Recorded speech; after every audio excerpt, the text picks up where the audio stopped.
കൂടുതൽ വാർത്തകളും വീഡിയോകളും കാണാൻ ഈ ചാനൽ സബ്സ്ക്രൈബ് ചെയ്യുക.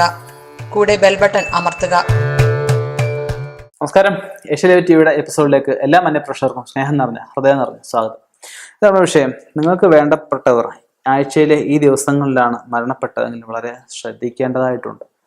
അതായത് ആത്മാവ് എന്ന് പറയുന്ന കൺസെപ്റ്റ് എല്ലാവരും ചോദിക്കും, ഇത് മരിച്ചു കഴിഞ്ഞാൽ ഉടനെ ഇല്ലാതായി പോകുന്നില്ലേ, ഇത് എങ്ങനെയാണ് മറ്റുള്ളവർ ഉപദ്രവിക്കുന്നത്? പ്രേത വിഷയങ്ങൾ, ആത്മാവുടെ വിഷയങ്ങളൊക്കെ ഞാൻ ഒരുപാട് ഈ ചാനലിൽ തന്നെ വീഡിയോ ചെയ്തിട്ടുണ്ട്. നമുക്ക് പുറകോട്ട് നോക്കിയാൽ കാണാവുന്നുള്ളതേ ഉള്ളൂ. അപ്പം ആത്മാവെന്ന് പറഞ്ഞ ആ ഒരു അവസ്ഥ ഒരിക്കലും നശിക്കുന്നില്ല. ശരീരം ഭഗവത്ഗീതയ്ക്കകത്ത് പറയുന്നുണ്ട്, ആത്മാവ് ഒരു ശരീരം ഉപേക്ഷിച്ച് മറ്റൊരു ശരീരം സ്വീകരിക്കുന്നതാണ് അടുത്ത ജന്മത്തിലേക്ക് പോവുക.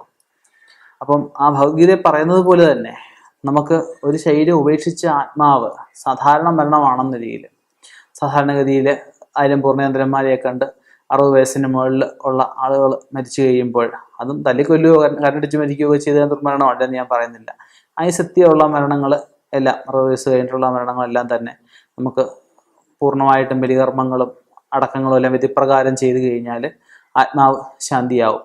ഇല്ലാതെ വരുന്ന വിധിപ്രകാരം കർമ്മങ്ങൾ ചെയ്യാതെ വരുന്ന അവസ്ഥയിൽ ആത്മാവിന് മോക്ഷം കിട്ടാതെ പരിതാത്മാവിൻ്റെ ബന്ധുക്കളെ, സുഹൃത്തുക്കളെ, അവരുമായിട്ട് ബന്ധപ്പെട്ട് നിൽക്കുന്ന അസുരരെയും എല്ലാം ഒരുപോലെ ബാധിക്കുന്നതായിട്ട് നമ്മുടെ ശാസ്ത്രം പറയപ്പെടുന്നുണ്ട്. അപ്പോൾ അതിൽ ഓരോ ദിവസവും മരിച്ചു കഴിഞ്ഞാൽ ആത്മാവ്, സാധാരണഗതി മരിക്കുന്ന ആത്മാവ് പോകുന്ന ഓരോ സ്ഥലങ്ങളുണ്ട്. അപ്പോൾ എന്തൊക്കെയാണ് നമുക്ക് ആദ്യം അതൊന്ന് നോക്കാം. ഞായർ, തിങ്കൾ എന്നീ ആഴ്ചകൾ മരണം സംഭവിച്ചു കഴിഞ്ഞാൽ ആത്മാവ് കൈലാസത്തിൽ പോകുന്നതായിട്ടും, ചൊവ്വാഴ്ച മരിച്ചു കഴിഞ്ഞാൽ ഭൂമിയിൽ തന്നെ നിൽക്കുന്നതായിട്ടും, ബുധനാഴ്ച മരിച്ചു കഴിഞ്ഞാൽ വൈകുണ്ഠത്തിൽ പോകുന്നതായിട്ടും, വ്യാഴാഴ്ച മരിച്ചു കഴിഞ്ഞാൽ ബ്രഹ്മലോകത്ത് പോകുന്നതായിട്ടും, വെള്ളിയാഴ്ച മരിച്ചു കഴിഞ്ഞാൽ സ്വർഗത്തിൽ പോകുന്നതായിട്ടും, ശനിയാഴ്ച മരിച്ചു കഴിഞ്ഞാൽ യമലോകത്തിൽ പോകുന്നതായിട്ടും പറയപ്പെടുന്നുണ്ട്. അപ്പം ശനിയാഴ്ച മരിക്കുന്ന മരണങ്ങളും ചൊവ്വാഴ്ച മരിക്കുന്ന മരണങ്ങളും അത്യന്തം ദോഷകരമായിട്ട് വരാറുണ്ട്. ഇത് മാത്രമല്ല, മറ്റ് ദോഷങ്ങളായിട്ടുള്ള വസുപഞ്ചകദോഷം, കരിനാള്, ബലിനക്ഷത്രം, പെണ്ണനൂല്, ഇതിനെപ്പറ്റിയൊക്കെ ഉള്ള എപ്പിസോഡ് ഞാൻ നേരത്തെ ചെയ്തിട്ടുണ്ട്. ഒരു ആവർത്തന വിരസത ഉണ്ടാക്കുന്നില്ല. ഒരു വ്യക്തി ജനിച്ച് അദ്ദേഹത്തിൻ്റെ ഓരോ കാലഘട്ടത്തിൽ ഓരോന്ന് പറയുന്നുണ്ട്. പഠിക്കേണ്ട സമയമുണ്ട്, വിവാഹത്തിനുള്ള സമയം പറയപ്പെടുന്നുണ്ട്, കുട്ടികളാവാനുള്ള സമയം, അവർക്ക് വേണ്ടുന്ന കാര്യങ്ങളൊക്കെ ചെയ്തു കൊടുക്കുക, അവസാനം മുത്തശ്ശനാവുന്നു, കുഞ്ഞുങ്ങളുടെ വിവാഹവും തൊഴിലും ഒക്കെ അവർക്ക് നേടിക്കൊടുത്ത് മുത്തശ്ശനാവുക, പ്രായമായി മരിക്കുന്ന അവസ്ഥ, വാനപ്രസ്ഥം, സന്യാസത്തിലേക്ക് കാര്യം പോകുന്നില്ല. വാനപ്രസ്ഥം കഴിഞ്ഞാൽ പിന്നെ മരണം എന്നുള്ള അവസ്ഥയിലേക്കാണ് പോകുന്നത്. അപ്പോൾ ആ ഒരു അവസ്ഥയിൽ നമുക്ക് മരിച്ചു കഴിയുമ്പോൾ ആ ഒരു വിടവെന്ന് പറഞ്ഞു കഴിഞ്ഞാൽ, നല്ല കർമ്മങ്ങളൊക്കെ എല്ലാവർക്കും ഗുണം ചെയ്ത ഒരാൾ മരിച്ചു കഴിയുമ്പം എല്ലാവർക്കും ഭയങ്കര വിഷമമായിരിക്കും. അതേസമയം നാടൻ വീടിനും ഗുണത്തിരുത്ത് മരിച്ചാൽ എന്താ, ഓ അങ്ങനെ പോയത് നന്നായി, അല്ലെ ഞങ്ങൾക്ക് പോയ പിന്നെ സമാധാനം കിട്ടിയെന്ന് പറയും അല്ലേ. അപ്പം അങ്ങനെ സത്യമായ രീതിയിൽ കാര്യങ്ങളൊക്കെ ചെയ്ത് മരണപ്പെട്ട ഒരു ആളിൻ്റെ ആത്മാക്കൾ എന്ന് വെച്ച് കഴിഞ്ഞാൽ, മരണം സംഭവിച്ചു കഴിഞ്ഞാൽ പഴയ ശാസ്ത്രപ്രകാരം 3 മണിക്കൂർ കൊണ്ടേ പുരാതന ശാസ്ത്രപ്രകാരം പറയുന്നുണ്ട് ആത്മാവ് ശരീരം വിട്ടു പോകുന്നുള്ളൂ. ആധുനിക ശാസ്ത്രവും ശരിവെച്ച കാര്യം തന്നെയാണ്. അതുകൊണ്ടല്ലേ ശരീരത്തെ ഓരോ അവയവങ്ങൾ മാറ്റി വെക്കാമെന്ന് പറയുന്നത്. അപ്പം അങ്ങനെ നമ്മൾ ആ മരിച്ചു കഴിഞ്ഞ അവസ്ഥയിൽ നമ്മുടെ ശരീരം ദഹനത്തിന് വിധേയമാക്കും. പഴയ കാലത്ത് പറയുന്നുണ്ട് അസ്ഥി വെച്ച് വിളക്ക് കത്തിക്കണമെന്ന് പറയുന്നുണ്ട്. അതേ അസ്ഥി വെച്ച് തന്നെ നമുക്ക് ആ കാർബൺ സിൽട്ടോൽ എന്ന് പറഞ്ഞ ഒരു മൂലകമുണ്ട്. അതനുസരിച്ചിട്ട് ആത്മാവിൻ്റെ കാലപ്പഴക്കം, അല്ലെങ്കിൽ ആ അസ്ഥിയുടെ കാലപ്പഴക്കം വെച്ചിട്ട് ഇത്ര വർഷം മുമ്പ് ജീവിച്ചിരുന്ന ആളാണെന്ന് നമുക്ക് കണ്ടെത്താൻ സാധിക്കും. അപ്പം ആ പൂർണ്ണമായിട്ടും ആ ശരീരത്തിലെ 10 പ്രാണയിലെ അവസാന പ്രാണ, ധനഞ്ജയ പ്രാണ അസ്ഥിയിലായിരിക്കുന്നത്. അത് പൂർണ്ണമായിട്ട് ദഹിച്ചു തീരാണ്, പൂർണ്ണമായിട്ട് ദഹനക്രിയയ്ക്ക് വിധേയമാക്കുകയും ബാസ്തി ദഹിക്കാതിരുന്ന അസ്ഥികൾ കടലിൽ, ഉപ്പുവെള്ളത്തിൽ കൊണ്ട് നമ്മൾ നിബഞ്ജനം ചെയ്യുകയും ചെയ്യുന്നു. അപ്പം അങ്ങനെ ചെയ്തു കഴിയുമ്പോൾ ഉണ്ടാകുന്ന ആ ഒരു വ്യക്തി മരിച്ചു കഴിയുമ്പോൾ ഉണ്ടാകുന്ന ആ ഒരു വിടവെന്ന് പറഞ്ഞു കഴിഞ്ഞാൽ വലിയൊരു വിടവ. ആ ഒരു വിടവൊന്ന് നോക്കുന്നതിന് മുമ്പായിട്ട് അടുത്ത ഒരു മരണം ഉണ്ടായാൽ എന്തായിരിക്കും അവസ്ഥ? ഈ വീട്ടിൽ ഭയങ്കര ഒരു അസ്വസ്ഥതയും ഭയങ്കര ബുദ്ധിമുട്ടും ഭയങ്കര പ്രയാസങ്ങളും ഒക്കെ ആയിരിക്കും അല്ലേ.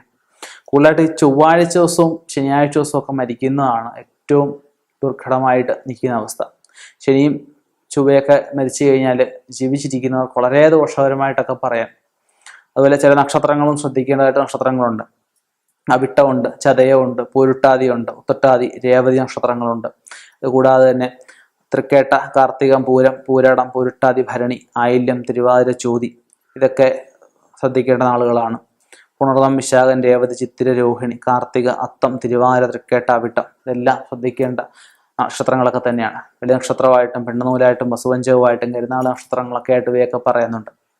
അതിനൊക്കെ വേണ്ട പരിഹാര കർമ്മങ്ങൾ മരിച്ചു കഴിഞ്ഞാൽ 16 കഴിഞ്ഞതിന് ശേഷം ഒരാളിനെ ഫോണിൽ വിളിച്ച് ചോദിക്കുകയല്ല, നേരിട്ട് പോയി കണ്ട് ചോദിച്ച് എന്തെങ്കിലും മരണദോഷങ്ങളുണ്ടെങ്കിൽ അടുത്ത ജീവിച്ചിരിക്കുന്ന പങ്കാളിക്കോ അല്ലെങ്കിൽ മക്കൾക്കോ കൊച്ചുമക്കൾക്കോ ആർക്കെങ്കിലും എന്തെങ്കിലും വിധത്തിലുള്ള ദോഷങ്ങളുണ്ടെങ്കിൽ അത് മാറ്റുന്നത് നമുക്ക് കുറേ നാൾ കഴിഞ്ഞിട്ടല്ല മാറ്റേണ്ടത്. 41 ദിവസത്തിനകമായിട്ട് അതിന് വേണ്ടുന്ന കാര്യങ്ങൾ ചെയ്യണം. എല്ലാവരും ഈ പറഞ്ഞ പോലെ തന്നെ പിണ്ണൂലൊക്കെ ഉണ്ടെന്ന് പറഞ്ഞു കഴിഞ്ഞാൽ കൂർച്ചം കെട്ടി അതിനെ കർമ്മങ്ങൾ ഇത് കത്തിച്ച് കളയും. അങ്ങനെ കത്തിച്ച് കളഞ്ഞുകൊണ്ടൊന്നും ആയില്ല. അതിന് വിധിപ്രകാരം മഹാമൃത്യുഞ്ജയ ഹവനം, സാധാരണ മൃത്യുഞ്ജയം 144 സംഖ്യ എടുക്കും, മഹാമൃത്യുഞ്ജയത്തിന് 1144 സംഖ്യ എടുക്കുന്നു. അപ്പം അങ്ങനെ ഓരോ ദ്രവ്യങ്ങൾ വള്ളി, മുട്ട, കറുക, പാല്, നെയ്യ്, ഹവിസ് അങ്ങനെയുള്ള ദ്രവ്യങ്ങളെല്ലാം വിധിപ്രകാരം തന്നെ ഹോമിച്ച് യമരാജ ഹോമമുണ്ട്, യമരാജ പൂജയുണ്ട്, കാലിന് ദിഗ്ബലിയെ കൊടുത്തതിന് ശേഷം ഇരുമ്പ് ശൂലം, കറുത്തപട്ട്, എള്ള് അങ്ങനെയുള്ള പല പ്രതിമകളുണ്ട്. അതിലൊക്കെ ആവാഹിച്ച് നക്ഷത്രത്തിൽ കൊടുത്തു കഴിയുമ്പോഴത്തേക്ക് നമുക്ക് ആത്മാവിനെ അല്ല നമ്മൾ ഒരിക്കലും ആവാഹിക്കുന്നത്, ആത്മാവ് മരിച്ചതുപോലെ ജീവിച്ചിരിക്കുന്നവർക്ക് ഉണ്ടാകാവുന്ന ദോഷത്തിനെയാണ് ആവാഹിക്കുന്നത്. അതിലൂടെയൊക്കെ നമുക്ക് ഈ പറഞ്ഞ വിഷയങ്ങളെയൊക്കെ മാറ്റാനും എല്ലാവർക്കും സൗഖ്യമായിട്ട് സമാധാനമായിട്ട് ജീവിക്കാനും ഒക്കെ പറ്റും. ദുർമരണം സംഭവിച്ച ആത്മാവാണെങ്കിൽ നാരായണബലി എന്ന് പറഞ്ഞ ചടങ്ങുണ്ട്, 41 ദിവസത്തിനകം അതും ചെയ്യുന്നത് നന്നായിരിക്കും. ഒരു വർഷത്തിന് ശേഷം ആത്മാവിനെ എവിടെയെങ്കിലും ആവാഹിച്ചിരുത്തുകയും വേണം. ഇങ്ങനെയുള്ള കാര്യങ്ങൾ ചെയ്യുമ്പോൾ ആത്മാവിന് ഒരു മോക്ഷമാവും. അപ്പോൾ ജീവിച്ചിരിക്കുന്നവർക്കൊരു സ്വസ്ഥതയും സമാധാനവും ഒക്കെ ലഭിക്കുന്ന അവസ്ഥ ഉണ്ടാവും. അപ്പം ഈ ദിവസങ്ങളിലൊക്കെയാണ് മരണപ്പെട്ടതെങ്കിൽ അതിൻ്റെ അർത്ഥം ഇതാണ്. അറിയാൻ മേത്രക്കായിട്ട് അറിവ് പങ്കുവെച്ചു എന്നുള്ളേ ഉള്ളൂ. ഇനിയും ഇതുപോലെയുള്ള വ്യത്യസ്തമായ വിഷയങ്ങളുമായി കണ്ടുമുട്ടാം. നിർത്തുന്നു. നന്ദി, നമസ്കാരം.